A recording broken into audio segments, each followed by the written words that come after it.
നമസ്കാരം. കേരളത്തിലെ പ്രളയത്തിൽ നിരവധി പേർക്ക് ജീവൻ നഷ്ടപ്പെട്ടു എന്നറിഞ്ഞതിൽ അതിയായ ദുഃഖമുണ്ട്. ഏതാനും ദിവസം മുൻപ് കേന്ദ്ര സഹമന്ത്രിയും തിരുവനന്തപുരം ലോക്സഭാ മണ്ഡലത്തിലെ ബി.ജെ.പി. സ്ഥാനാർത്ഥിയുമായ രാജീവ് ചന്ദ്രശേഖർ ഫേസ്ബുക്കിൽ പങ്കുവച്ച ഈ കുറിപ്പിനെ തുടർന്ന് അദ്ദേഹം ഏറെ ട്രോളുകൾ ഏറ്റുവാങ്ങേണ്ടി വന്നിരുന്നു.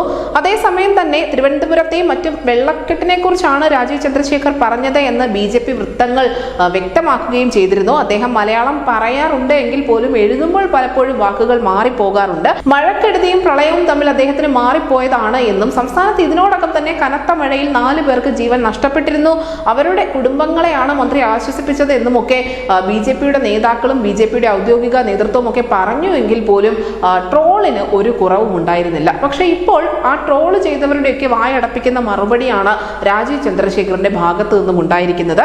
2022 കേന്ദ്രത്തിന്റെ ദേശീയ ദുരന്ത നിവാരണ അതോറിറ്റി 2500 കോടി രൂപയുടെ വെള്ളപ്പൊക്ക ദുരിതാശ്വാസം 7 പ്രധാനപ്പെട്ട സിറ്റികൾക്ക് നൽകിയിരുന്നു. ഈ 7 സിറ്റികൾ എന്ന് പറയുന്നത് ചെന്നൈ, മുംബൈ, കൽക്കട്ട, ഹൈദരാബാദ്, അഹമ്മദാബാദ്, ബാംഗ്ലൂർ, പൂനെ എന്നിവയായിരുന്നു. ഈ ദേശീയ ദുരന്ത നിവാരണ അതോറിറ്റി നൽകിയ ഫണ്ട് ഉപയോഗിച്ചുകൊണ്ട് ഈ സിറ്റികളൊക്കെയും അവർക്ക് ഉണ്ടായ വെള്ളപ്പൊക്ക ദുരിതത്തിൽ നിന്നും ഒരു പരിധി വരെ കരകയറുകയും ചെയ്തിരുന്നു.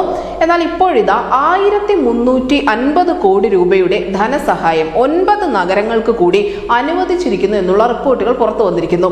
ഈ 9 നഗരങ്ങൾ എന്ന് പറയുന്നത് ഭോപ്പാൽ, ഭുവനേശ്വർ, ഗോഹട്ടി, ജയ്പൂർ, കാൺപൂർ, പാറ്റ്ന, റയ്പൂർ, വിശാഖപട്ടണം എന്നിവയാണ്. ഈ നഗരങ്ങളുടെ പട്ടികയിൽ കേരളത്തിലെ തിരുവനന്തപുരം കൂടി ഉൾപ്പെട്ടിട്ടുണ്ട്.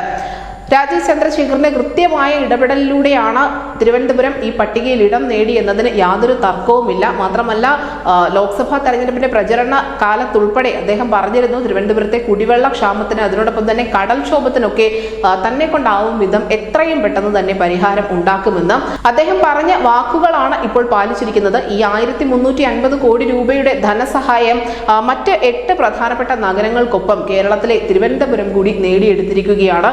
കൃത്യമായും രാജീവ് ചന്ദ്രശേഖറിന്റെ ഇടപെടലിലൂടെ തന്നെയാണ് തിരുവനന്തപുരം ഈ പട്ടികയിൽ ഉൾപ്പെട്ടത് എന്നതിൽ യാതൊരു തർക്കവുമില്ല.